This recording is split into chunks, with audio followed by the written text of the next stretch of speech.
Olá, sejam bem-vindos a mais um Bits Podcast, o podcast do marketing, empreendedorismo e afins aí da família brasileira. E hoje, como sempre, mais um convidado especial aqui na minha frente, diretamente de Sampa, mas também em BH e acabou de chegar do Rio de Janeiro também. É um homem viajado, um homem com milhas. Do Brasil inteiro. Do Brasil, Rafael Carrani, CMO da Solides. Solidez ou Solides? Solides mesmo. Solides. Mas depende da região do Brasil que você tá, né? Depende do sotaque Depende do do sotaque. rapaz, vai de várias formas, mas da Solides, uma empresa aí conhecida aí da galera, vai contar um pouco pra gente qual é a rotina dele, o dia a dia, e pra não deixar passar, como sempre, a pergunta de $1 milhão. Quem é o Rafael na fila do pão? Obrigado aí, Rafael, por ter vindo aí, por favor, seja muito bem-vindo aí e vamos lá, vamos às perguntas. Obrigado, João. Um prazer estar aqui no Bits Podcast, mas quem é Rafael na fila do pão, eu acho que é o cara que... Com quem tiver na fila, ele conversa de qualquer coisa. Assim, eu gosto de trocar ideia. Faladeiro. Eu não sou de puxar, mas quando puxa, eu Se engato. Alguém cutucou. Alguém cutucou, eu vou embora. E eu acho que a curiosidade é algo que sempre me permeou. Acho que eu sempre tentei, dentro do que é, né, racional, não ter preconceitos, né? Eu acho que isso é importante. Legal. Então, na minha infância, eu acho que eu já fiz todos os esportes possíveis, de natação, futebol, basquete, badminton. Já fiz badminton. Eu gosto de falar porque específico agora. já fiz xadrez, aula de xadrez, já fiz teatro, Caramba. Eu era o cara dos games, jogava Dota, né? Tô brincando. O que tinha. Então, assim, eu sempre fui um cara muito de experimentar, de curtir música, né? Seja do eletrônica, festival, que eu já fui pra festival sertanejo, pro funk do Rio de Janeiro, que é minha família, né? Minha origem. Mas eu acho que eu sou um cara que gosto da experimentação. Eu acho que eu sou um cara curioso. Legal. Eu acho que eu nunca digo não pra uma primeira vista, né? Eu sempre tento compreender e engatar. Então, a conversa com alguém na fila do pão, ela pode ir pra qualquer coisa, de futebol a um reality show, eu tô ali conversando. Tem um nome isso, né? A galera fala, é o prosumer, o cara que quer ser o primeiro a experimentar. Não sabia não. Tem, acho. Tinha um camarada nosso que era do marketing também, que tinha essa nomenclatura, o consumidor que é sempre o primeiro, aquele que... acho que o maior exemplo é o cara que fica na fila da Apple para ser o primeiro a pegar o último lançamento. Eu não sei se chego a ser esse cara da fila da Apple, mas, de novo, já experimentei Android, já experimentei Apple. Tá disposto a experimentar, não tem preconceito. Não tem preconceito. Legal, Rafael. E como você foi parar nesse mundo aí de marketing, cara? Como foi seus primeiros contatos aí? Eu acho que... Lógico, a curiosidade aí, essa expansividade deve ter alguma coisa a ver também. Eu acho que como, né, essa parte da curiosidade, né, como mencionei, então, na verdade, eu fui para engenharia, né, no começo. Eu acho que é comum, principalmente quem cresceu em cidade do interior, normalmente você vai para direito, engenharia ou medicina. A mãe fala, né? Tem que ser doutor. Doutor, né? Engenheiro, médico, advogado. Então, eu comecei na engenharia, mas não me apaixonei, né? E aí, a publicidade, na época, tinha um canal no Multishow que passava propaganda comercial. Não sei se você lembra. Tinha um programa do Multishow. Só passava comercial. Hoje a gente paga pra não ter comercial. Caramba, esqueci o nome. Comercial, mas era famoso. E eu adorava ver os comerciais. Eram os mais premiados. No meio da conversa vai chegar esse nome. Eu não lembro o nome. Eu vou pesquisar. Acho que tem até hoje esse Eu não lembro se programa tem. aí. Mas eu adorava assistir propaganda, né? E era algo que eu gostava muito. Então, eu vim para São Paulo, né? Saí do Rio, fui para São Paulo para fazer publicidade e propaganda, né? Onde me apaixonei. Então, realmente foi um amor muito grande. Eu sou apaixonado por marketing, acho que isso é muito importante. E me especializei no marketing mais B2B, de negócios, né? Empresas para empresas. Eu acho que isso é importante, é onde eu faço minha carreira. Então, e eu acho que é onde tem muita oportunidade também do preconceito, né? Que eu falei. Que hoje muito B2C tem o glamour de Cannes, né? Onde quando eu também, na minha faculdade, você tem que trabalhar na indústria, nas grandes marcas. Eu cheguei a trabalhar para conseguir fazer marcas, né? Grandes propagandas, grandes verbas. Então, eu passei por Nestlé, passei por Unilever, passei por Natura. Legal. Na vida e fui para tecnologia e me apaixonei por um lado mais B2B de negócios e onde eu estou hoje. Legal. E como que era... Quando foi isso, né? Vamos começar, vamos contextualizar, né? Quando foi isso que você teve essa virada de chave aí da engenharia pro marketing? A gente tá falando de quando? Que mercado era? Porque muda muito rápido. Foi a né? época que eu ia pra Lan House. Isso aí é 2002? 2004, 2005, por aí, 6, né? Eu ia pra Lan House. Eu lembro que pedia dinheiro pra minha mãe pra comer na cantina e gastava na Lan House. Aí eu foi adorava. apaixonando pela tecnologia. Mas dessa época, então, antes de morrerem as Lan House. E eu entrei na publicidade em 2010, 8, ou entre 8 e 10, mais ou menos. Sim. Você entrou fazendo o quê, Rafael? No marketing, eu comecei, na verdade, na Procter & Gamble, na P&G. Sim. E eu comecei em vendas. Comecei em vendas. Meteu a cara ali na gôndola, representante de rua. E eu ia medir gôndola, na época que você ia medir gôndola, né, para saber se nosso share of shelf, né, que a gente falava na época, que é o tamanho da sua marca na gôndola. Na gôndola, quantos produtos. Quanto sabão em pó eu tinha versus a concorrência e tal, nessa manual, nessa época, mas era bem interessante. E onde, de novo, de preconceito, tem uma história muito legal dessa. E eu carrego até hoje no marketing, tinha uma senhora, eu cuidava de cash and carry, na época, atacarejo, né, os grandes açaí, atacadão, hoje enfim. é mais moda do que antigamente. Acho que antigamente tinha o macro. Não, tava no pico. Tava no pico. Na época eu tava no pico. E aí tinha uma, né, igual a grande mentalidade do atacarejo, né? Você leva grande volume pagando menos. Mentalidade básica. Né? Padrão. Então eu tava na gôndola lá, com uma senhora, tava na parte de fraldas. Eu cuidava de Pampers ali na época. E ela me perguntou o preço. Era uma senhora bem, né, mais idade, tava enxergando o preço. Eu mostrei o preço pra ela do que ela tava vendo. E eu virei pra ela e falei, olha, se você levar essa embalagem maior, você vai pagar menos por unidade. E por que essa história é interessante? Do como a gente é prepotente em achar que conhece bem o nosso consumidor. Porque ela virou pra mim e falou, eu sei que eu pago menos com a caixa maior, mas se eu levar a caixa maior, eu não tenho dinheiro pra comprar o arroz e feijão. Não vai conseguir. E isso pra mim foi tão intenso, porque a gente tem uma mentalidade lógica. O simples comercial ali, né? Simples comercial, leva um volume maior, paga menos. Fazer uma embalagona grandona, vai economizar na unidade. Mas a carteira dela, né, o share of wallet, né, que a gente fala, né, o tamanho da carteira dela não comporta. Não cabia. Então, acho que a gente tem uma mentalidade de achar sempre que a gente conhece o nosso consumidor, o nosso usuário, muito, mas você só conhece conversando, indo pra ponta, junto. Então, um profissional de marketing que hoje, e eu carrego isso comigo, então eu sou muito grato por ter começado no comercial.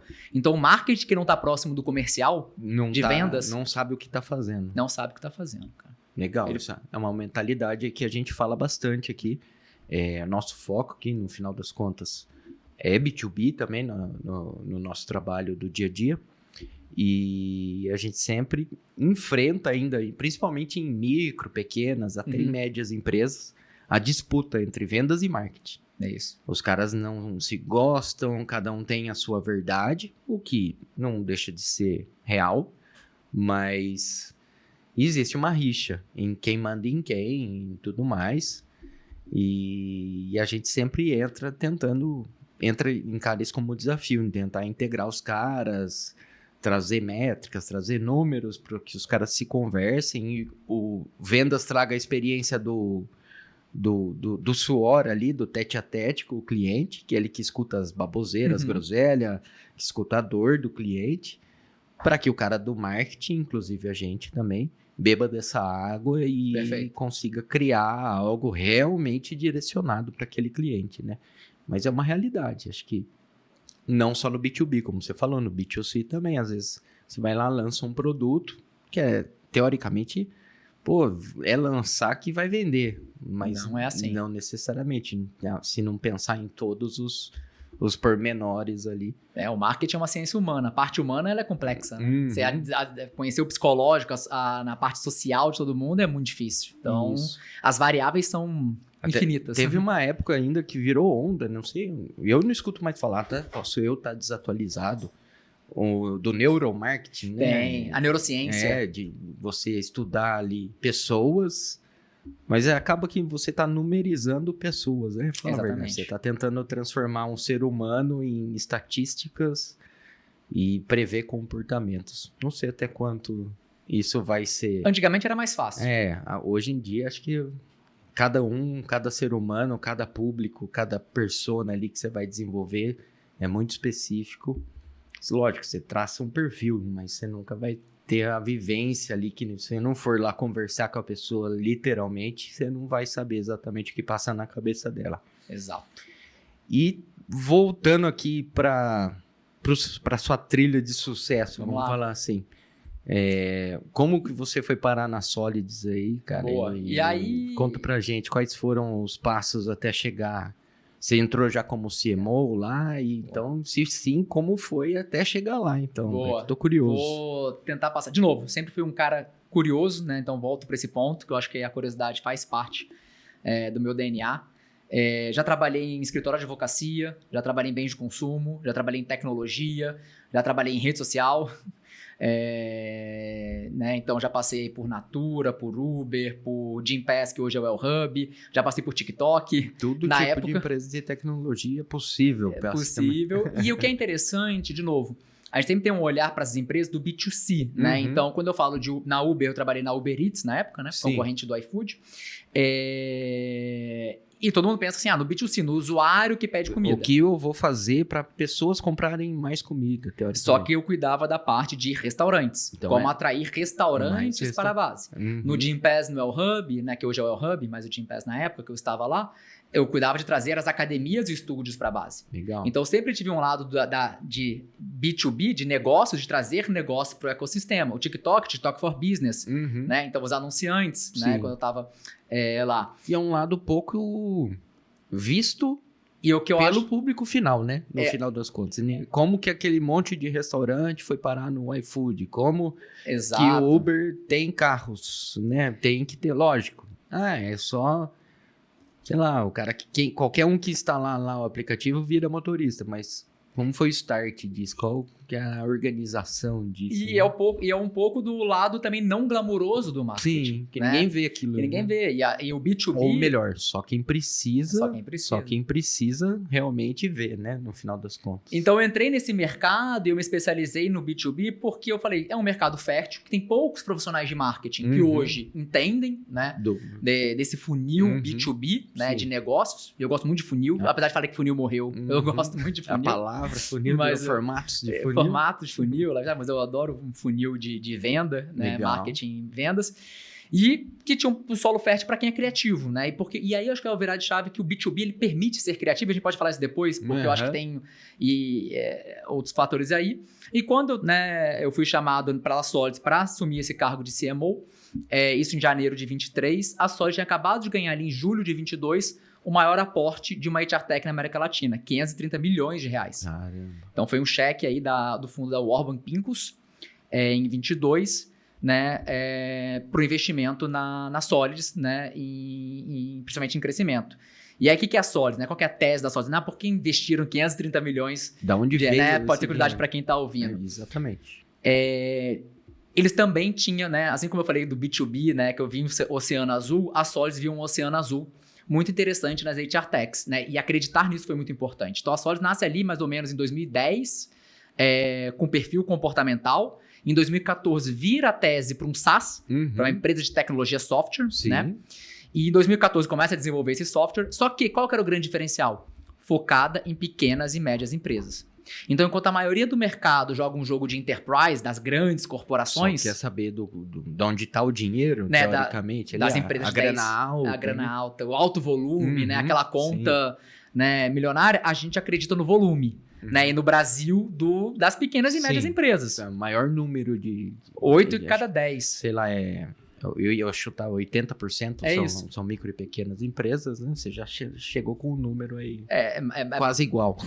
8 em cada 10 empregos estão na PME. Na PME. 99% é PME do Brasil. Sim. 99%. E só 20 que são as gigantes aí, que todo mundo quer. No final, você vai brigar ali com os tubarões ali no final. Exatamente. Então, sempre acho que acreditar. Então, você como, né, que está ouvindo, que é empreendedor, que tem uma empresa, né, você entender Às vezes a gente tem eu brinco com um time que a gente tem mania de síndrome do vira-lata, muito.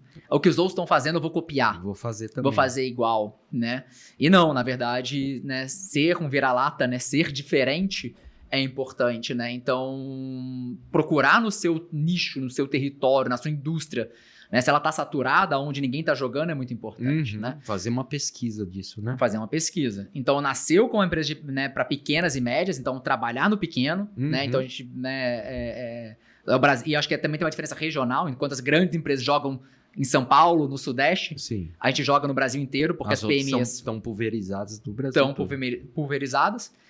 E em termos de produto, porque hoje, quando você olha para as grandes, para as HR Techs mais focadas em enterprise, elas são especializadas. Uma em recrutamento, uma em treinamento, uma em pesquisa de clima. Vai ter ali... Elas são ultras especializadas, né? Folha de pagamento, controle de pontos, você tem as ultras especializadas. E a gente nasceu com uma empresa horizontal, que era ter tudo que o RH, né, e o departamento precisa em um só lugar. Então, um produto modular, um produto de prateleira, escalável para pequenas e atender pequenas e médias empresas. E um custo acessível para eles. Um custo acessível. Exatamente. Legal. Então, esse foi a tese que levou esse aporte de 530 milhões. E o meu trabalho como marketing era organizar agora, né, com esse investimento, né, alto, o crescimento da empresa. Para onde, né, vai esse investimento? Para onde vai esse investimento. E o que é muito legal da Solids, que apesar de não vir o nome daí, a gente é muito sólida como nome de investimento, porque é um caixa importante, mas a gente é uma empresa que, né, gasta de uma forma muito consciente. Legal. Eu acho que o Brasil e o mercado global passou por um momento que muitas startups receberam aportes milionários e não sabia o que fazer com o dinheiro. E queimava em 2 anos. E quebrava. O que a gente vê... A gente ouviu muito, acho que eu particularmente tenho... Quando eu ouvia, né? Hoje nem tanto assim, mas no começo, quando se ouvia muito em startups, investidores anjo... e aportes de dinheiro, a gente via muito esse cenário. Pô, a ideia é legal, mas vai cair na mão de pessoas que não necessariamente são boas de gestão, são extremamente qualificadas tecnicamente, desenvolveram a ferramenta e tiveram um baita trabalho, muitas vezes, para fazer aquilo acontecer, mas aí não sabe o que fazer com aquela grana, tipo, vou contratar tudo do melhor, do mais caro, porque vai dar certo. E a gente que é pequeno aqui sabe que nem sempre funciona assim. Quanto mais você puder economizar e ter investimentos assertivos e passos curtos, muitas vezes, você vai ter a probabilidade de permanecer jogando. Não necessariamente você vai chegar rápido onde você gostaria, né? Mas você vai permanecer jogando. Exatamente. Eu acho que falta um pouco pro profissional de marketing, né? Que pega esse dinheiro, pega um orçamento, né? E fala, a gente tem que fazer TV aberta no primeiro ano. Eu falo, não. Puta tiro de canhão. Não é porque você tem o dinheiro que você tem que fazer. Eu acho que é um ponto, né? E eu acredito muito que você falou, nos pequenos passos, sempre crescendo. Né? Então, se no primeiro ano, né, eu vou fazer... Y no ano 2, eu vou fazer Y mais 2. No ano 3, Y mais 4. Essa constância de crescimento é o que constrói grandes marcas, grandes empresas e marcas centenárias. Sim. E é o que a gente falou, o que surgiu no mercado de empresa montanha-russa, que gasta... Até tem uma visibilidade grande, porque pôs o dinheiro lá, né? Exato. Mas não consegue se manter ali. Não consegue. Então, veio muito para isso, para criar esse plano, né? Então, eu tô há 2 anos e meio lá e era muito isso mesmo. Kahane, né? Como o pessoal fala assim, quando é que você vai fazer isso? Eu falei assim, isso vai acontecer no ano 4. Tipo, eu gosto muito de tentar fechar o olho e visualizar, né? Sim. O plano de governo, brinco um pouquinho, né? Essa construção que o marketing tem que fazer. E eu falo pro meu time, pode ser que eu nem esteja aqui quando for colher. Eu quero estar, mas posso não ter. Então, que não seja o plano. A gente, como profissional de marketing, tem que estar sempre criando terreno para que outras, né? Pega marcas centenárias do mercado, né? Vamos pegar uma Itaú da vida. Sim. O cara que plantou a semente há 60 anos atrás, 70 anos atrás, não é o que está hoje. Facilmente não é. Eu acho que essa humildade, essa consciência de gastos, né? De construção, é o que falta muito no profissional de marketing hoje. Sim. Sabe? E acho que entra um pouco no que você falou lá no começo, da ideia da glamorização do marketing, né? Da ânsia de querer participar de coisas grandes e De fazer uma campanha premiada no Cannes e tudo mais. Fazer um rebranding. Estar na Globo, a primeira coisa, putz, a marca tá meio desatualizada, vamos gastar tudo o dinheiro, já troca tudo. Exatamente. Não para pra pensar o quanto vai custar, sei lá. Fazer a letra caixa que tá lá dentro do escritório. Não, tem que ter um porquê, né, o rebrand, né? O que significa, tá né? mesmo desatualizada, né? Tá faltando alguma coisa.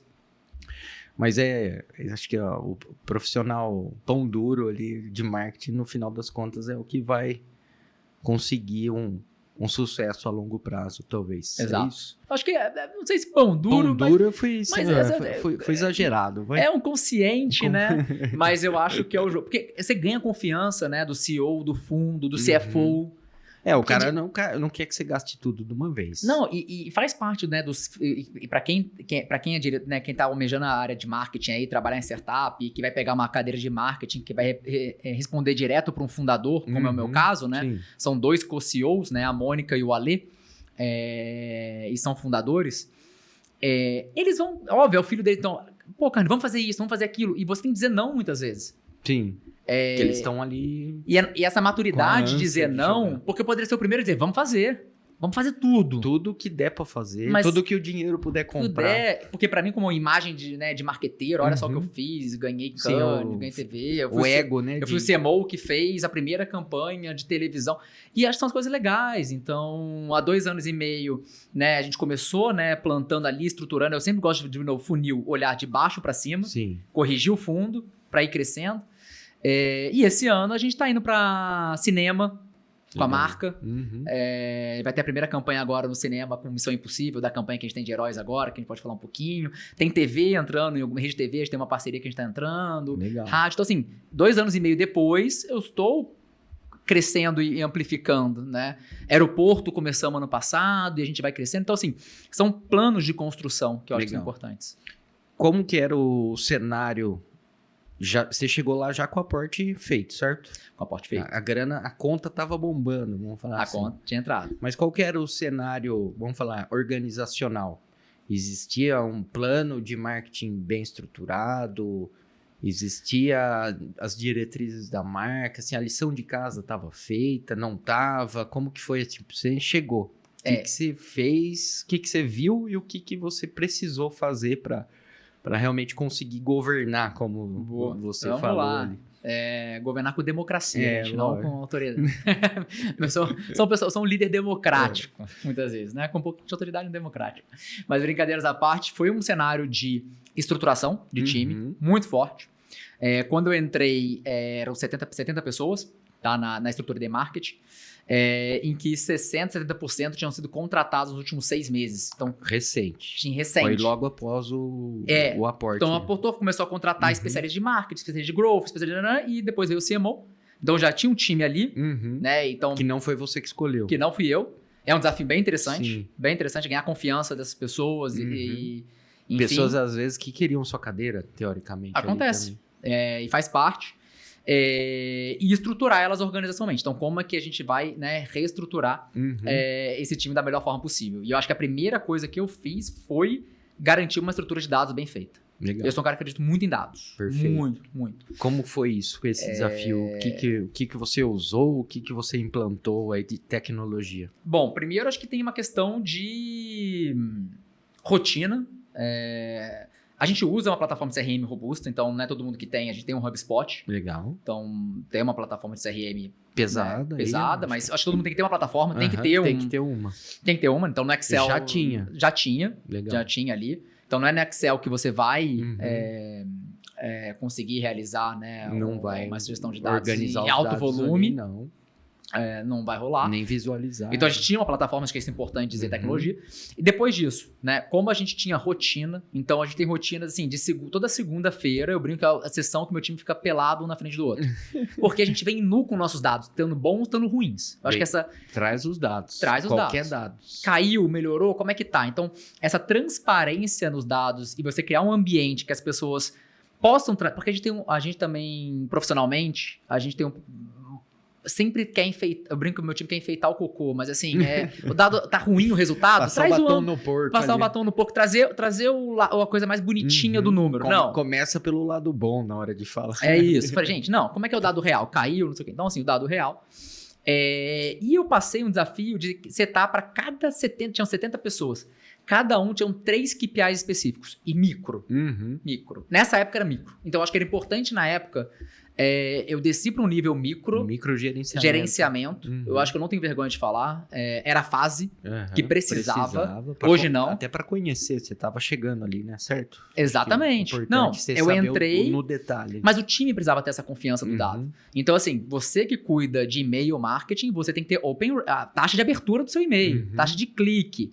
Hoje, por exemplo, então cada um tinha. Então, a pessoa que tinha, né, de e-mail eram 3 KPIs. Eu ia te perguntar, você pode falar aí pra galera aí, quais eram os dados que você olhava mais ou menos assim, todos, por assim, cima, mas que dados essa galera trazia? De rede social e dados que hoje eu falo que são dados de ego, mas que na época eu acho que era importante. Dados de vaidade, seguidor, engajamento, curtido. Mas assim, a gente olha. Então assim, na época, mas porque a gente não tinha... O time ainda a gente não tinha esse hábito de puxar esses dados. O contato com o dado. Com o KPI, que eu falo que esses dados são KPIs meio para um fim. Hoje, eu olho mais para o fim. Sim. Então, por exemplo, a pessoa de e-mail marketing, que ela olha MQL de e-mail, levantada de mão de e-mail. Tem uns dados secundários também, mas os KPIs primários que eu cobro como meta agora é o fim. Como ela trouxe... Clicou e se vendeu. Porque eu tenho confiança que ela tem os KPIs secundários. Que ela viu lá naquele comecinho. Construiu lá atrás. Sabia, abertura e tudo mais. Exatamente. E ela só consegue hoje identificar um erro porque ela tem esses dados. Teve então, se caiu a geração de MQLs em e-mail, ela vai lá olhar, caiu o quê? Abertura, caiu o disparo, caiu o engajamento. Por que caiu, né? Por que caiu? E onde saber ler os dados. Exatamente, mas na época eu cobrava isso. Então, quando a gente forçou, aí eles vinham pra mim, eu tinha um planilhão, era um planilhão assim que a gente tinha, era bem legal. E aí eu tinha 3, e a gente fazia esse farol na segunda-feira, né? Que era um farol de resultados. E eu deixava em branco. Eu não consegui o dado porque não tem hoje ainda. Então, deixa em branco. Porque o que a gente tinha costume também? De tirar o dado do documento, mesmo que tivesse em branco. Eu falei, não, tem que deixar lá para mostrar que a gente não conseguiu esse dado ainda. Não achou o dado. E hoje a gente tem um super completo. Super completo. Então, essa rotina, ela é importante. A gente tem meta diária. Que eu também acho que isso é importante, assim, eu aprendi isso muito com a Mônica, por exemplo, ela fala muito sobre isso. Quem trabalha com pequenas e médias empresas, né, que é a gente, a gente não pode contar com a conta outlier para ganhar o mês. Vê aquela conta... Que vai chegar e vai meter a boa. Vai meter a boa. Ela pode não vir. Sim. E como a gente trabalha um volume muito grande, hoje a Solis tem 35 mil clientes, mais ou menos. É grande. É grande. E a gente, né, tem um ritmo de crescimento acelerado. A gente quebra a meta do mês em dia, em volume. Sim, então para atingir a meta do mês teria que ter um X por dia. Porque eu sei que se 3 dias seguidos eu não atingir, não vai chegar. Tem um problema. Uma hora vai estourar essa bomba. Vai estourar. Então, porque é volume, é pequena e média. Sim. Então, para quem tem um negócio, né, ela não pode ficar contando com as grandes contas outlier, fora do comum para fechar o business, né? Essa tem que ser a margem positiva. Perfeito. Né? Então, se eu tenho uma meta de 100%, elas podem ser o 110% ou 120%. Mas nunca o para chegar no 100%. Então, por isso que o dado é muito importante. Porque a gente é um B2B que se aproxima mais do varejo. Eu brinco que a gente se aproxima de Casas Bahia, né, de Magazine Luiza. A gente faz Black Friday, faz campanha, volume. É um B2B diferente. Porque... Acho que todo SaaS, será que esbarra nisso? Eu ia fazer essa provocação. Que todos os SaaS... ou a maioria deles é de contratação simples, talvez por isso que pareça varejo, tipo, você vai lá e não... É uma plataforma que você se cadastra, passa o cartão e sai utilizando. A maioria... Então, tem que... Tô generalizando. Eu não sei, tá? Todos os meus concorrentes hoje não são. Não são. Tanto que você pegar a maioria dos profissionais de marketing B2B do LinkedIn, que adoram fazer post, o que eles escrevem? Você tem que fazer IBM. E a IBM não é... Não é o forte de vocês. Não é varejo. Não é. A IBM é uma mensagem altamente customizada para específica para uma empresa. Gastando muito dinheiro e atingindo... Aí não é funil, é o life cycle marketing, algo que... Eu falei, gente, se eu não tiver lead no meu funil... Não vai vender. Não vai vender. Então é uma estratégia, no final das contas, muito mais B2C, se for para rotular. Eu gosto de falar isso. Eu falo que é um estratégia B2B, B2C. Eu gosto de falar que eu brinco que a gente não é nem B2B nem B2C, a gente é business to people, B2P. Mas é uma nomenclatura que a gente vem ouvindo bastante por aqui. Então, eu falo bastante. E eu acho que o marketing da Solids incorporou isso. Eu acho que é o bem legal. E qual que é o diferencial de marca da Solids hoje, né? Quando a gente olha para esse mercado de pequenas e médias, que foi o trabalho que a gente começou a fazer 2 anos e meio atrás. A gente começou a fazer a gente olhou, cara, a gente é da pequenas e médias empresas. A gente tava querendo, né, como eu falei, constância, né? Eu sempre acreditei muito, essa é uma palavra que mantra pra mim, é constância. Então tem que ter a constância. E aí, quando eu entrei, a gente queria, né, trazer, né, com dinheiro, investimento, tal, um reposicionamento forte da marca, como é que ia ser. E eu não sou um cara mais de branding, eu sou um cara mais de growth e negócios. De produto. De marketing de produto, posicionamento. Mas entrei no mercado de branding, hoje eu adoro. Acho que a gente se apaixona pelo branding, não tem como. Mas E a gente tá falando de arquétipo de marca, isso é muito interessante. Né? Pra quem não conhece arquétipo de marca, tem 12 arquétipos de marca. Eu tava falando agora há pouco sobre isso aqui, numa reunião interna. Bacana. Pesquisa que eu acho que é super bacana, né? De Jung, né? Tirado, junguiano. E a maioria das empresas B2B vão pra 2 arquétipos, normalmente. Ou do sábio, sim, né? Porque é o cara... Ou do governador, que é o cara que tem autoridade. Tem que ser alguma coisa relacionada à autoridade. Confiança e autoridade. Qual que a gente escolheu? Cara comum. O mesmo arquétipo da Havaianas. Olha que interessante. A gente falou, não... Extremamente popular. E o popular no sentido assim, de gente como gente. Porque a gente entendeu que trabalhar com pequenas e médias empresas é falar com pessoas que têm problemas comuns. Com problemas comuns e... A decisão não é tão complexa como uma jornada de uma enterprise que passa por 10, 15 pessoas. Sim. Às vezes é 1, 2. É o RH e o dono, é o RH e o financeiro, né? O RH sempre é um cara ali que ajuda, mas tá ali no meio, né, com outras frentes. Então é uma decisão rápida de compra. Por isso que eu falei ritmo de varejo. E a gente começou a fazer campanhas de cara comum que nos diferenciava. Inclusive, nós temos um bloco de carnaval de rua, oficial. Aonde é esse bloquinho? Em Belo Horizonte. 10 mil pessoas o último que a gente teve. Chama Passa Lá na RH, me chama que eu vou. Que da hora. É muito legal. Né, então, essa intimidade com RH, de ser comum, de brincar, né, de estar próximo, é algo que a gente quis trazer. A gente usa, né, esse cara comum até nas nossas peças. Então, a maioria das nossas peças, não vou dizer que 100%, a campanha que a gente lançou agora de Herói, por exemplo, é óbvio que a gente contratou ator, mas a maioria das nossas peças a gente usa os próprios colaboradores da Solids para tirar foto, filmar, etc. Para, né, você criar relação. Gente como a gente. Gente como a gente. Né? Então, a gente não vende de terno e gravata, de camisa social. Então, acho que assim, cria uma construção muito bacana. Então, a gente conseguiu fazer uma construção de marca, né, pautada em 2 arquétipos principais. É o cara comum e um pilar de herói, né? Mas o principal é o cara comum. Por que o herói? Poucas empresas, né, que chegaram a ter esse aporte gigantesco nasceram muito pequenas. Sim. E a Mônica e o Alê foram empreendedores de pequeno. Eles nasceram em 2010. Em 2022... Sofreram ali 12 anos. Todo esse tempo. Esse tempo. E tem uma história. Quem quiser pesquisar, acho que é muito legal o podcast da Mônica Hauck e do Ale Garcia. Né? A Mônica fala que quase quebrou. Chegou a quebrar, né? Mais ou menos. Ela brinca que só não fechou as portas, que ela não sabia como quebrar. Era burocrático. Não sabia, não tinha dinheiro pra pagar. Não, tinha que... Não, porque pra quebrar, você tem que... Tem que pagar. Tem que pagar. Tem que pedir. Então, você entrar tem que... com processo. Tem que ter dinheiro pra quebrar. É até burocrático ter dinheiro pra quebrar. E ela fala, pô, não consegui quebrar. E aí mudou. É muito legal essa história, né? Então, a jornada do herói tá aí, né? E o que muitos empreendedores passam, né? Sim. A jornada do herói. E aí cai numa questão de quem compra de vocês, sim, se engajar com essa história. Exatamente. Sofrer muitas vezes a mesma história ali, se identificar com essa história, certo? Perfeito. Então, exatamente isso. Então, o nosso arquétipo de cara comum e herói nasce de dentro, porque a gente também é. Então, né, a gente a gente faz churrasco com a galera lá, a gente é informal nas relações, isso é importante. E tem essa história de herói, e porque o nosso público também é. Sim, perfeito. Então, o público da pequena e média é um público comum, é um público que é heroísmo de sobreviver no dia a dia com pouco. Faz todo sentido. Então, teve conexão. Legal. E... partindo disso, isso quando você chegou, a gente tá falando do cenário que você chegou. Beleza, vamos lá. Aí estamos falando já chegando no como está hoje, basicamente aí.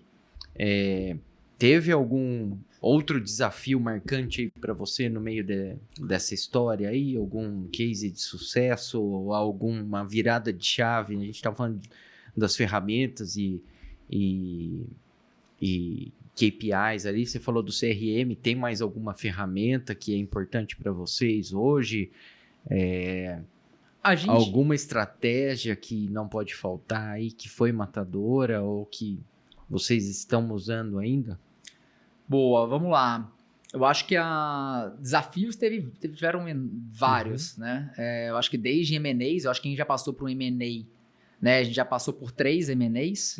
Então, quando o aporte chegou em janeiro de 22... E foi o primeiro. Foi amarrado com um M&A de uma empresa chamada Tangerino, na época. Sim. Da parte de departamento, principalmente controle de ponto, né? E hoje evoluiu para departamento pessoal como um todo. Legal. Adquirimos folha digital, então a parte de folha de pagamento. E adquirimos... a última aquisição foi o RH Gestor, que é uma plataforma já para médias empresas, tá? Isso para um profissional, para uma liderança, para um profissional de marca, é algo muito complexo, né? De culturas diferentes. Como botar tudo isso junto sem dar encrenca. Tem um dado, não vou falar errado, mas se eu não me engano, se não é isso, é para mais. 7 em cada 10 M&As dão errado nos 2 primeiros anos. É muito alto. A chance de um M&A de dar merda é altíssima. Dá errado. Por quê? Será? Cultura... às vezes os donos não se batem depois que entra, o produto não tem foco, perde foco. O público pode ser diferente muitas vezes. Então, tem vários fatores, mas eu acho que os 2 principais para mim, cultura, entre as 2 empresas, colaboradores, darem certo, às vezes é muito difícil, né? Fazer dar certo, querer fazer dar certo, né? Abraçar e etc. E eu acho que tem uma questão também de dar foco. Então, um desafio muito grande quando a gente criou Tangerino, que era controle de ponto, não podemos cair em controle de ponto. Porque é uma porta de entrada importante, é um produto importante. Tangerino era uma empresa top of mind. Legal. E a chance de um produto desse entrar numa máquina como Solids, que o foco é RH, e se perder... Ficar lá esquecida lá no meio? Ali. Era grande, então a gente não podia deixar isso acontecer. E isso acontece muito com empresas. Você pega a empresa de bens de consumo, que surge sempre uma marca... paralela, menorzinha, mas no mercado, né? Vem surgindo muito. Cerveja surgiu muito, alimentação natural surgiu muito, orgânicos, etc. Elas são compradas por grandes indústrias. Muitas vezes compradas para matar. Para matar, né? E acontece. Para desligar elas. Mas às vezes não é. Mas ela morre porque... faltou ali um investimento. Quem comprou não soube lidar com aquilo. Exatamente. Ali, não soube extrair o melhor. Não. Exatamente. Muitas vezes já tinha uma marca líder e preferiu não gastar energias com a marca nova, talvez. Não sei se faz sentido, né? Você comprar um negócio que não seja para matar, porque você vai deixar morrer. Existe casos, tá? Existem casos... que compra para matar, sim. Para não deixar... Para matar, existe essa estratégia, só para quem tá ouvindo, não deixar a concorrência comprar. Sim. Às vezes você vê uma empresa no mercado que está à venda e você fala, opa, por exemplo, eu já tenho ponto. Aí estou em uma empresa no mercado que tem ponto. Aí meu concorrente forte de RH não tem ponto ainda. Se ele comprar essa, ele vai te incomodar. Ele pode me incomodar, então eu vou lá e compro. Né? É uma estratégia possível. Sim, tá? Normal, acontece. E acontece, tá? Então existe essa estratégia. Agora, realmente de deixar morrer ali... Mas esse dado é real, esse 7 em 10, tá? Se não para mais, dá errado nos 2 primeiros anos. Então é muito alto. E acho que a gente conseguiu ter cases de M&A com muito sucesso, né? E construção. Eu acho que isso de marca, de entregar, né, o ecossistema de produto, posicionamento, a gente era só RH. A gente trouxe o ponto, começou a falar com o público novo de departamento pessoal e contabilidade, né? Porque olha esses dois. A galera da grana, do financeiro, jurídico. Porque, né, se você... Hoje, 6 em cada 10 empresas já sofreram um processo trabalhista. Isso, normalmente é por hora extra. Hora extra e pagamento errado.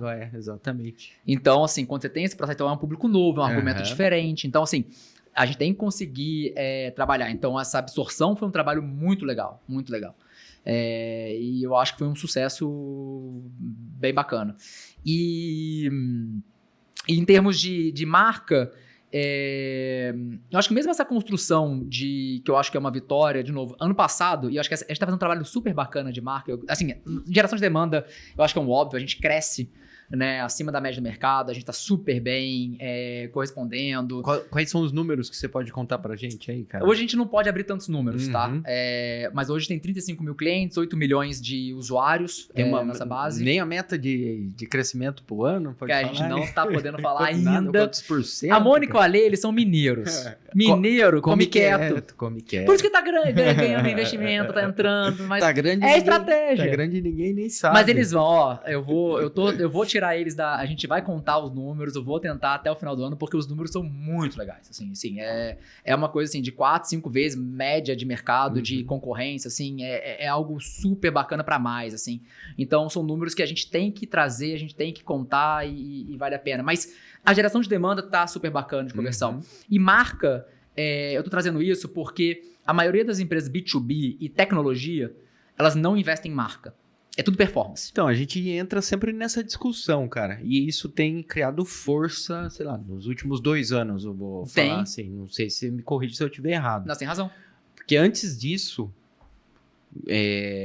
ficou muito forte o patrocinado, o tráfego pago. Perfeito. E todo mundo fazia tráfego pago e vendia. Só precisava fazer tráfego pago. Era só ter dinheiro. Põe o dinheiro e aí entra naquilo tudo que eu tô falando. Startups, investidores, vinha muito dinheiro, põe muito dinheiro na mídia digital, que é fácil, vende muito. Não. Mas aí qualquer um fazia. Qualquer um que tivesse dinheiro, punha mais dinheiro e gerava mais dinheiro. Era quase que o... É viciante. É um vício. Um caça-níquel ali, é o tigrinho. Você põe dinheiro e ganha mais dinheiro. Mas aí, com esse volume de pessoas fazendo a mesma coisa, às vezes parece repetitivo, que os assuntos vão se cruzando nos outros podcasts. Mas eu acho que é o grande tópico de hoje. A grande diferença chega um momento que satura. E como você vai se destacar sem usar um brand, sem você falar do seu diferencial, o que você faz de diferente que nenhum concorrente seu faz, qual sua entrega de valor único ali, que tipo, pô, minha empresa é melhor nisso que todo mundo e eu garanto. E mostrar isso pra galera e depois mostrar case. Eu acho que o profissional de marketing, o mercado, de novo, B2B, startup, porque senão morreu no B2C, tá? Se você pegar ainda tem volume, de dinheiro, marca, investimentos. Mas já tem um... Eu acho que lá foi o contrário, lá eles deixaram de investir muitas vezes em performance. Sim. Eu acho que foi o balanço, o equilíbrio. É isso. E se você pegar seu número, né, 2 anos atrás não tá tão errado, porque se você pegar até Cannes, é legal, criou uma categoria de marketing B2B em 23. Então, tá aí. É novo. E qual que é a minha tese, né, que eu falo para as pessoas, né, minha hipótese? É que, a verdade, quando a gente olha para o mix de marketing, né, os 4 Ps, voltando para 4, mas o produto, o P de produto, em tecnologia, ele era o grande diferencial. Meu produto é matador, né? Resolve o problema e tal. Só que hoje o produto tem uma baixa barreira de entrada. E todo mundo faz hoje em dia. Um produto parecido. E hoje em dia tem surgido plataformas no code, que não precisam de desenvolvedor. Sim. Porque antes tinha uma barreira forte em produto, principalmente o mercado de desenvolvedores. Que o cara só ele sabe fazer aquilo ali. E que era caro. Dev era ainda é, mas... tem mudado bastante. Tá mais popular. Tá mais popular, tem mudado, tem mais dev no mercado, tem não sei o quê. Mas é algo que a barreira de entrada diminui de produto. Então, quando você lança uma tecnologia nova, a chance de vir um concorrente copiar você um mês depois é rápido. É grande. Então, antigamente você tinha uma vantagem. Você lançava um produto... O primeiro que lançou... Você fazia performance... Só por adoidado, dinheiro. Bota dinheiro adoidado, ganha mercado e de fato era o que sustentava por um certo nível e tal. Só que hoje a cópia, né, em termos de produto, né, a concorrência vem. No meu mercado, o que surge de empresas pequenas fazendo uma plataforma, são várias que vão surgindo. E aí marca ganha um peso maior. Sim. Como é que eu me diferencio? E aí você fala assim, como é que eu não falo de produto? Óbvio, tem uma camada que você tem que falar o que você é.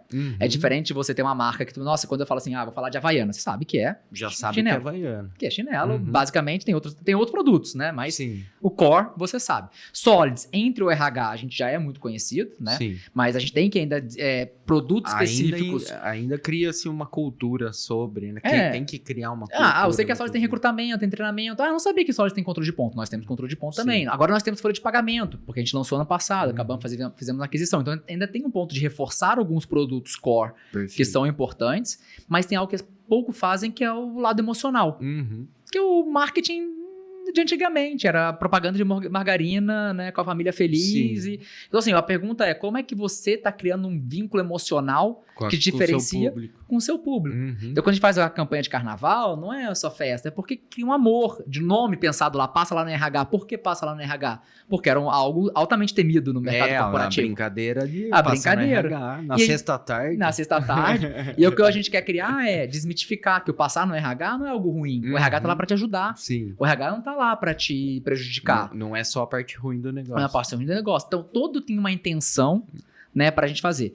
E aí, a gente, ano passado, fez uma campanha super legal, Voz do Coração, e eu acho que demanda um pouco de ousadia, né, e um pouco de criatividade e comprar riscos. Sim. Então, a gente comprou uma música do Jota Quest, regravamos o clipe dele, chamado Voz do Coração, trazendo produto. Então, fala que nossa, desde quando uma empresa SaaS de produto, tecnologia, vai fazer um clipe com uma música? Cara, a gente fez. Cara, e é um investimento intangível muitas vezes. Lógico, hoje existem plataformas que você consegue mensurar isso, né?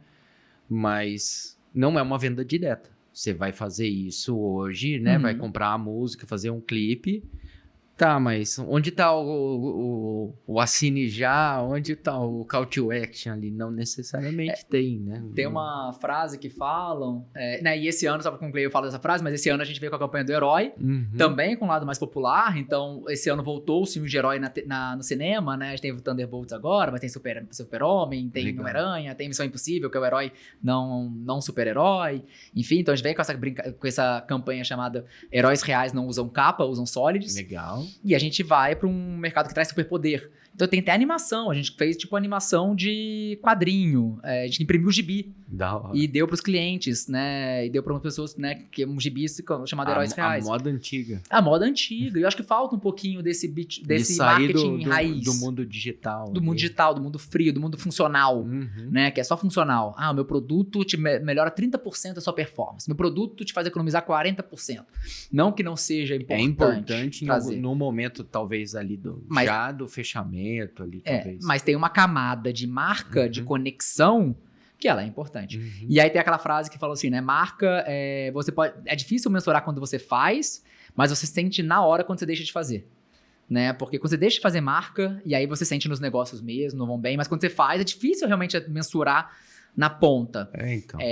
Não é fácil, mas a gente tem várias correlações nas Solids, porque a campanha nossa de marca começou agora, né, a gente tem uma grande campanha de marca, começou agora, 15 de abril, em que nossos números aumentam em conjunto com essa campanha. Legal. E quando tira, ela dá uma declinada. Dá uma caída. Então, a gente tem correlações, né? Não são diretas, mas são mapeáveis. Mas são mapeáveis. Legal. São mapeáveis. Bacana. E quais são os desafios que você ainda vê pela frente aí? Você está falando dessas campanhas novas aí, do cinema. Quais são os próximos passos que você pode falar para a gente aí? O que você vê para o futuro do marketing como um todo e do marketing da Solids aí, cara? Boa. Acho que o marketing da Solids, né? Depois de falar do marketing como um todo, a gente se conectar com públicos diferentes. Né? E eu acho que isso é um trabalho importante. Eu acho que e eu também, de novo, faz parte do processo da jornada. A maioria das empresas fazem isso, que a gente foca a comunicação num público, muitas vezes, o decisor. Né? Então, no nosso caso, o RH, o departamento de pessoa, o decisor. Dificilmente eu vou vender uma plataforma de RH em que não envolva o RH. O RH, né? Acontece. Mas tem o público comprador, né, que é quem paga ali na hora, né, o dono. Que é o dono da empresa. Então a gente Profissão dono.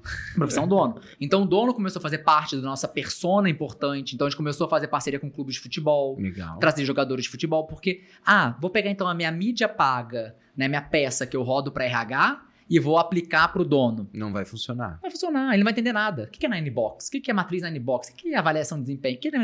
E aí a gente trouxe, né, isso começou em 23 até com o Diego Ribas. Ia ficar frio, talvez, se você entrasse com uma segunda linha de raciocínio e só falasse das dores do dono. Por exemplo, economize, Exato. Não fique sem colaboradores, a gente melhore seu recrutamento. Essa é uma camada... São dores que são do RH, que ele vai cobrar o RH, mas que talvez ele... que tem que ter, mas acaba não tendo muita personalidade. Você fala muito de cultura, às vezes, que o dono gosta da cultura, né? A minha Cultura, cultura, né? Fortalecer a cultura, trazer os talentos que vão, né, te ajudar. A gente fala... Os melhores talentos com menor investimento. A gente fala, mas o que a gente fez? É adaptar a linguagem e um pouco do emocional. Então, a gente trouxe o Diego Ribas, né? Na época de 3, que era um jogador conhecido, né? Ele tem uma autoridade. E qual que ele falava no vídeo, né? Não adianta você contratar, né, o seu camisa 10, que é um cara bom, e colocar ele pra jogar no gol. Ele não vai performar bem. Não vai jogar. Não vai jogar. Então, ter a pessoa certa no lugar certo é importante. Então, você tem que ter uma plataforma que te mostra. Então, traduzir essa linguagem para algo mais... né? E a gente não falava da plataforma, só usava coisas lúdicas. Né? A gente falava, né? Investir no desenvolvimento do seu jogador na base, né? Como o futebol tem na base, e aí depois ele sai para jogar no clube adversário, você tá jogando dinheiro aí fora. Perfeito. Então, você tem que reter esse talento no clube. Cara, e essa sacada, pra mim, é o que se perdeu nessa época do... sei lá, da facilidade do investimento, que a gente estava falando. Que se você pegar ali o auge, a gente começou a falar em Cannes ali, mas o auge do mercado brasileiro em Cannes, você vê propagandas extremamente lúdicas. Exatamente. Que vendem produto. Propagandas que são, sei lá, fundo de funil. Estão lá para vender mais, para lançar um produto e vender o produto, mas que muitas vezes não falavam nada de um produto. Ou falavam de uma sensação, falavam do problema ou até do que o produto resolver aquele produto, mas não era nada lógico, era extremamente sentimental. Não, e eu acho que, de novo... E isso no mundo digital foi se perdendo. E agora, nesses últimos 2 anos que a gente está falando aqui, que houve uma redescoberta da necessidade de você parar e pensar um pouco fora da caixa ali para conseguir se destacar, porque todo mundo fala, para falar que o Solids vai reduzir 40%, qualquer um fala, qualquer outra ferramenta ela pode falar que sendo verdade ou não. Não, que seja concorrente ali, que faça algo parecido que vocês, vai resolver o problema do mesmo jeito, não do mesmo, mas a promessa pode ser a mesma. Mas e falar isso de uma forma diferente que realmente vai se conectar com o seu público é o desafio, acho que é atual. Né? Exato, fazer uma homenagem para ele. Acho que a gente deixou de botar muitas vezes a nossa persona no centro das histórias e a gente começou a botar o produto no centro das histórias, né? Legal. E eu acho que a gente tem que voltar a trazer... Boa analogia. A trazer a nossa persona pro centro, né? Ela ser o protagonista. Sim. E o seu produto ser alguém que auxilia ela, né? Que a campanha do herói vem justamente para isso. Você já é um herói. Com a Solids você ganha um poder. Um plus. Um plus, mas você já é um herói sendo empreendedor. Você já é, né? Quem sou eu para dizer que você, né? Até falei isso muito pro time. Não é a Solids que te faz herói. Você é um herói, com a Solids você ganha um super poder ali diferente, mas você já é. Então, acho que a gente tem que voltar, né, exatamente sobre isso. E, de novo, a gente é um balanço. Não tô falando para ninguém matar o funcional. Se você pegar uma Nike da vida, tem as propagandas Just Do It. Uma pausa aqui. Reclame chamava o programa. O Reclame. Não era isso? Acho que era. Eu acho que era. Eu falei aqui no meio da entrevista ia aparecer. Acho que era. Porque você falando isso, desculpa te cortar, mas me veio uma curiosidade aqui. Por que heróis? Teve um estudo... na minha cabeça viajou nesse... Existiu um estudo que envolveu a pesquisa do público-alvo. Vamos falar de faixa etária, de pessoas que gostam de... ou que gostavam, que têm idade para que gostam de super-heróis, de Marvel. Houve essa trilha de estudo para chegar em... Se a gente abordar heróis, a gente vai ser mais assertivo na campanha ou não? Nesse nível, não. Acho que é um bom ponto. Eu já trabalhei em empresa de bem de consumo. Fez sentido para mim. Que a gente roda... vamos falar sobre super-heróis, porque nosso público, sei lá, é o jovem de 40 anos, 35, 40 anos, que consome Marvel e DC, então se a gente falar em heróis, a gente vai estar atingindo talvez o sentimental deles, não? Não, tem faz isso. sentido. Não, faz sentido, acho que a gente é uma né, são gerações aí da casa dos 30, 40, 45 anos, que cresceu com, né, o mundo dos heróis, gibi, Marvel, cinema, né, e eu acho que o cinema tá voltando agora pro... Tá pegando na verdade, o cinema, o Hollywood, ele tá fazendo esses estudos, né? Porque passou 2 anos meio, acho que 23, 24, não foi tão bom assim, e esse ano tá sendo bom, não, tá sendo legal. Tentaram a estratégia errada ali e jogaram tudo no lixo. Exato. E aí a gente, né, então pegou que era um macro, né, a gente gosta de olhar o contexto, né, acho que é muito importante isso. Então, ano passado, com a Voz do Coração, era um mercado, todo mundo só falava de inteligência artificial. Artificial. A gente falou, não, então a gente vai falar de coração. Legal. De pessoas. E contra. Porque a gente vai destacar. E esse ano a gente usou o contexto a nosso favor, né? A gente falou, olha, ninguém tá falando de herói. É um ano que vai ter muitos filmes de super-herói. Tem Quarteto Fantástico, tem Superman, vai ter Missão Impossível, vai ter Thunderbolts agora. Tem várias campanhas de herói no cinema, no auge, tá voltando um pouquinho e tal. Tem os dados de empreendedorismo, né? Que hoje, se você pegar, as empresas quebram nos primeiros 2 anos, né? Em torno de 80% também, altíssimo. Sempre foi muito quebra alto nos 2, 3 primeiros anos. É difícil, então tem esse ato de heroísmo da jornada do herói, então a gente misturou isso, né? Não teve uma pesquisa quali com o nosso público, não chegamos a fazer, comum de empresa de bens de consumo. Mas, de novo, acho que é mais errar, testar, confiar no filho e conhecer bem. Legal. Não, mas acho que mas tá indo bem. Acho que o tiro é certo. Assim. Tá indo bem, tá indo bem. Parece fazer todo sentido, amarrado. Boa. E já tem visão do que vem pela frente, próximo ano? A gente até estava falando que eu perguntei pro Rafael aí, o que é o marketing aí pro futuro aí, cara? Pô, acho que o marketing pro futuro... Futuro a curto prazo, curto né? Prazo, porque não dá pra falar de muito futuro que tá mudando muito. Não, então, acho que, de novo, acho que é um marketing... Tem um debate sobre marketing generalista e especializado, eu acho que é um ponto importante. E eu tô na dúvida se a gente vai para um lado mais generalista ou mais especializado. Como seria a diferença desses dois, generalistas e especializados? Explica para mim e pra galera aí. O generalista, gente, tem, né, um cargo que hoje que a pessoa cuida de todas as frentes do marketing, né? Ela cuida de mídia paga, cuida de conteúdo, cuida de... Né, é um marketing que você tem normalmente líderes generalistas que tem uma BU embaixo, assim, né? E eu gosto de marketing especialista. Então, minha gerência, elas são especializadas. Eu tenho gerência de growth, com mídia paga e evento, tenho experiência de inbound, conteúdo, porque eu acho que o mercado está cada vez mais competitivo. Sim. Então, acho que a gente tem que ser competitivo em cada frente ali. Tem que se destacar em cada área. E aí, o que está surgindo são os agentes de IA. Eu acho que não dá para deixar de falar nos agentes especializados. A inteligência artificial... Usar elas ali. Tem que usar. Então, assim, cada gerência, cada especialidade tem que ter uma IA. Auxiliar. Porque dificilmente você vai ter uma IA que aborda tudo do marketing. Não, acho que nem funciona. Então o mercado não tá... A gente acabou de lançar um agente de IA, né, como o Solids. Ou ele começou numa especialização. A gente vai lançar outro agente. E assim vai completando o portfólio. E o marketing também tá para isso. Então eu acho que a gente vai para um marketing cada vez mais especializado, porque tá competitivo o mercado. O mercado está aumentando a competitividade. Eu acho que é um ponto importante. De novo, barreira tecnológica baixa, mais competidores. Mais redes sociais, mais plataformas, mais mídias baratas, mais formas, enfim. Perfeito. Então não adianta, um cara que dificilmente alguém vai saber tudo de uma hora para outra. De hora para outra. Então, assim, são líderes, frentes bem especializadas. É esse lado que a gente já falou do link emocional. Eu acho que é uma tendência muito forte, muito forte. Eu acho que você voltar a olhar para sua marca e ver assim, como ela se conecta. Eu gosto de dar um exemplo de produto que não é de tecnologia que pensou nisso, né? Só para ilustrar, porque eu acho que para quem está ouvindo estudar. Quando você pensa em água, barreira de entrada, água. A garrafa faz marca. Qualquer um bebe. E qual marca hoje, né? Invasa. Tem alguma marca que criou um trabalho muito bacana para diferenciar? Quase nenhuma. Mas tem uma nos Estados Unidos que fez isso, que é a Liquid Death.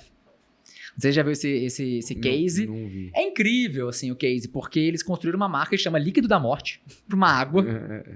É incrível. Vale milhões. Se não me engano, já passou a casa do bilhão de investimento. É uma lata que tem uma caveira, a distribuição. Então, assim, o que eu quero trazer ela pensou em marca. Então, hoje, se você olha um produto e ele está num mercado que ele tende a ter muitos competidores, você tem que olhar para a marca. A primeira coisa é olhar para a marca. Foi o que essa empresa fez. Então, ela botou um preço mais alto, O que acontece quando você é no mercado competitivo? E eu acho que é o erro dos maiores empreendedores, empresários, de marca. Não, vamos baixar preço. Preço popular? Não necessariamente. Baixa o quanto consegue, teoricamente. Quanto consegue. Ou até abaixo da margem. Vamos competir por preço. E aí sangra, aí vira uma competição, vira um mar vermelho, que é a teoria do mar vermelho, né? Sangrento e tudo se mata tal. Então, marca te permite ter um ticket mais alto, você tem maior conversão. Em momentos de crise, né, que eu acho que o Brasil hoje vive. Acho que sempre viveu, mas né? Acho que e quando eu falo crise, assim, é um momento de estagnação, um momento que sim, de retenção ali. As marcas fortes, que a gente tá vivendo isso, eu falo, gente, o bolo pode estar diminuindo. Então a gente tem que pegar uma fatia maior do bolo. E marcas fortes tendem a ter fatias maiores do bolo. Sim. Né? E quando tem um momento de crise, de indecisão, estagnação, quando alguém tem que comprar alguma coisa, ela vai comprar uma marca que ela confia. Ela não vai tomar risco. No momento da decisão, ela não vai querer correr risco. E ela até paga um pouco mais caro para não correr risco. Sim. Sabe? Acho que isso é importante, que ela tá no momento assim, cara... Não é hora de brincar, não é hora de brincar, de arriscar, no mais barato, uma plataforma que eu não confio, um novo entrante, alguém que tá ali. Então, você tem uma marca forte, então a gente olha muito pro... E retenção também. Retenção, das coisas. reclame aqui, suas notas de avaliação, como é que estão e etc. Então, assim, se a marca está com uma boa reputação, porque reputação faz parte de marca. Sim. Então, acho que isso está virando, né, algo muito importante. Então, marca, e eu acho que especialização, agentes de IA especializados, times bem especializados por frente, porque muda muito. Gente, agora o conteúdo, para quem cuida de inbound, você tem que agora fazer inbound para ChatGPT. Sua marca tem que aparecer na busca do IA. Tem. Mudou completamente. Não adianta só fazer pro Google te achar ali, pro robozinho padrão ali. Exatamente. Então, mídia paga tem que ser criativo, onde você vai fazer diversificação de mídia. Você não pode ficar dependente de uma mídia só. Não é uma postagem qualquer, tem que ter um apelo, tem que ter um apelo, um sentimento ali. Exatamente. Então, acho que são duas coisas que vão trabalhar muito juntos. Marca e especialização de marketing, assim, frentes especializadas cada vez, agentes de IA. E eventos, cara? Evento... Como é que... Eventos próprios, assim, não participação, mas eventos onde você põe a galera...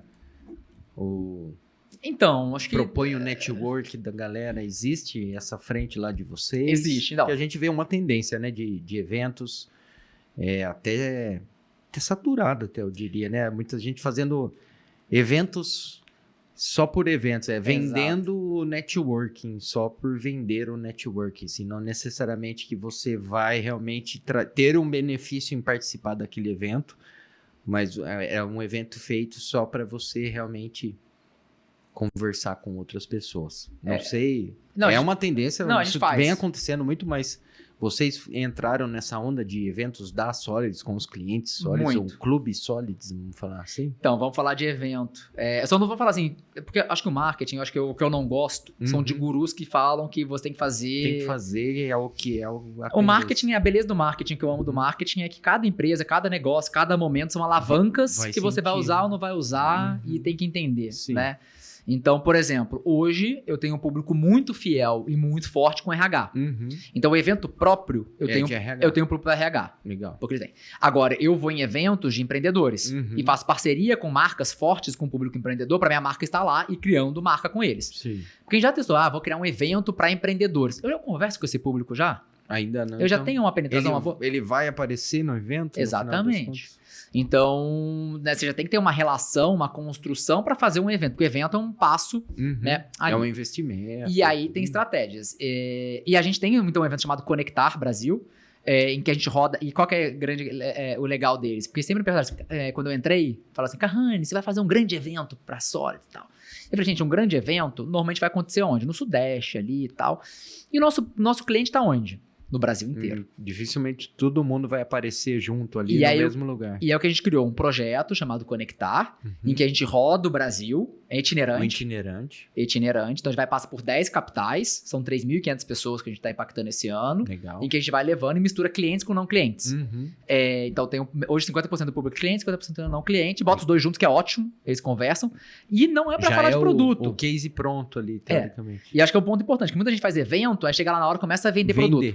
É um saco o evento, a pessoa não volta a falar mal e não dá.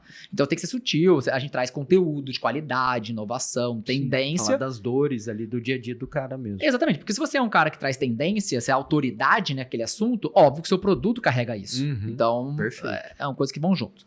E a gente criou esse Conectar, e é o que eu falo da beleza da construção, do passo a passo. A gente começou esse projeto em 23, com 4 capitais. Aí em 24, para 7 capitais. E em 25, 10 capitais. Eu não preciso começar em 23 com 10 capitais. Não. A chance de eu fazer e dar errado era alta. Gastar uma grana, queimar o filme da Então, marca. começamos com 4, testamos, ajustamos, fizemos 4 capitais. No ano seguinte, as capitais que a gente já fez, dobra o tamanho. As capitais novas, vai pequeno. E a gente vai crescendo assim. Então, essa visão de construção, de bloquinho por bloquinho, ela é muito importante, aconteceu em eventos. Uhum. E aí a gente vem com um evento novo esse ano que é legal, com um público que a gente também não está tão... conversa tanto. E aí que é uma estratégia que é diferente, que eu acho interessante. Chama Leadership, o evento. Vai acontecer em setembro. E ele é feito para todas as lideranças. Legal. Então ele não é para aquela ideia que a gente estava falando em off, que a gente falou em off, da galera usar mesmo a ferramenta. Quem usa de fato. É o que eu falei da jornada. Então você tem lá o influenciador, muitas vezes o influenciador e o decisor é o RH, muitas vezes da plataforma que ele vai pagar, né, que é o risco dele, se der errado, muitas vezes e tal. Sim. O comprador pode variar RH ou o dono da empresa, depende do estágio da empresa. O influenciador, você tem o RH que influencia também, você tem o departamento pessoal, você tem jurídico, você tem financeiro, outros influenciadores. Mas quem usa no dia a dia que a gente estava conversando em off... Quem compra não é quem usa. Exatamente. Eu brinco que é igual a mãe que compra a fralda do bebê. Quem usa o bebê é a fralda, quem usa é a fralda, ela é compradora. Mas quem usa a Solids são líderes. Principalmente, colaboradores e líderes, mas líderes. Por quê? Quem dá um feedback estruturado, quem faz um PDI, um plano de desenvolvimento individual, quem faz avaliação de desempenho, quem aprova ponto, quem faz a gestão do time ali, né, de pesquisa, muitas vezes. Então, assim, o líder tem um papel fundamental na gestão de pessoas. Não é o RH. O RH ele é um catalisador, um influenciador muito forte. Perfeito. Mas o líder tá ali. Aí a gente criou um evento chamado Leadership. E é o que eu falei. A gente ainda não é tão conhecido nesse meio mais aberto. A gente mas não é igual com o RH. Então a gente criou um nome Leadership, não tá botando a marca Solids de cara. Sim. É uma URL separado, um site separado, Leadership. E a marca, um evento em off, teoricamente. Para eu começar a conversar e trazer. Né? A gente traz nome de autoridade. Então esse ano, né, a gente tem um Clóvis de Barros, Flávio Canto, Raquel Maia. A gente vai trazer, né, Cafu. Legal. Pessoas que falam de liderança em geral, pra, né, conversar com esse público. E a marca Solids, obviamente, vai se apresentar lá na hora como idealizadora do evento, criar essa relação e etc. Mas é para formar líderes melhores no mercado. Essa é a função do evento. Então, sim, a gente tem uma estratégia de eventos fora os online, né, que é uma estratégia de web. Aí é diferente. Aí é todo mês. Tem alguma coisinha nova aí? Todo mês a gente tem web, né? Legal. Carrani, a gente vai arredondando aqui. Vamos lá. Que já estamos no papo. Se deixar, a gente continua. Eu te falei isso no começo. Que a conversa é sempre muito boa. Mas vamos lá. Passa pra gente aí os contatos aí. Quem quer continuar o bate-papo com você, consegue falar com você no LinkedIn ou em outras redes sociais. Passa um contato seu aí pra galera. Quem quiser conhecer mais sobre a ferramenta, faça o seu jabá aí da Solids. Apesar que a galera já deve conhecer que nos assiste aí. Mas onde encontra o Carrani, a Solids e outras redes aí que você queira divulgar, por favor. Boa. Então, no LinkedIn podem me encontrar, né? Rafael Carrani. Minha principal, né, rede ali de contato, que eu gosto de publicar, gosto de fazer postagem, gosto de compartilhar um pouco, né, de marketing B2B, principalmente em geral. Então, podem continuar o papo lá e aproveitem que eu não tô cobrando consultoria. minha esposa fala isso, devia cobrar, as pessoas entram em inbox comigo, eu começo a trocar ideia, mas que eu gosto de conversar de marketing também. Legal. Mas quem sabe um dia eu cobro, então aproveita que por aproveita enquanto... que tá de graça, Tá de graça. Mas é isso. E da Solids, solids.com.br. Tem as nossas redes sociais, Solids Oficial, né? Na maioria delas. Na maioria delas, Solids Oficial, você vai encontrar.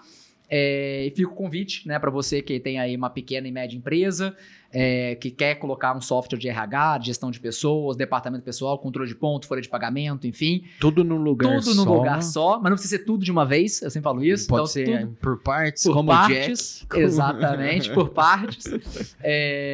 Mas fica o convite aí para conhecer, porque eu tenho certeza que vai melhorar muito, né, a gestão de pessoas, a performance, né, e o desempenho da sua empresa. Então fica o convite também. Legal. Cara, muito obrigado aí por ter vindo aí, gastou seu tempo aí com essa conversa aí com a gente. Agradeço de coração aí, espero que você tenha gostado da experiência aí do nosso podcast. A ferramenta a gente já usou aqui e recomenda, então acessem lá. Vamos dar cliques aqui para a ferramenta aqui, cara. Vai lá, conheçam a ferramenta, é muito boa. esperando convites para os eventos também aí, Bora. cara, sempre que pintar. E sempre que você quiser vir falar sobre uma novidade, um evento ou qualquer outra estratégia aí que vocês estão explorando lá na Solids ou em qualquer outro lugar que você estiver trabalhando, você sempre estará convidado. Muito obrigado aí, Rafael. Espero mais uma vez que você tenha gostado. E lembrando, galera, não deixe de compartilhar esse podcast aí para a galera do trabalho, para o chefe, para os colegas, para a família. Tentar explicar para a galera o que você faz no dia a dia, que muita gente não consegue explicar o que o marqueteiro faz ali para a mãe e para o pai. E é isso aí, galera. Muito obrigado mais uma vez. Quiser dar o seu tchau aí para a galera, fica à vontade aí, Rafael, por favor, né? Obrigado pelo convite, João. Foi ótimo participar aqui do Beats podcast. E galera de casa, obrigado aí por estar nos ouvindo, né? Acho que é isso aí. É isso. Muito obrigado, galera. Até o próximo Beats Podcast. Espero vocês aí em breve. E tchau, tchau.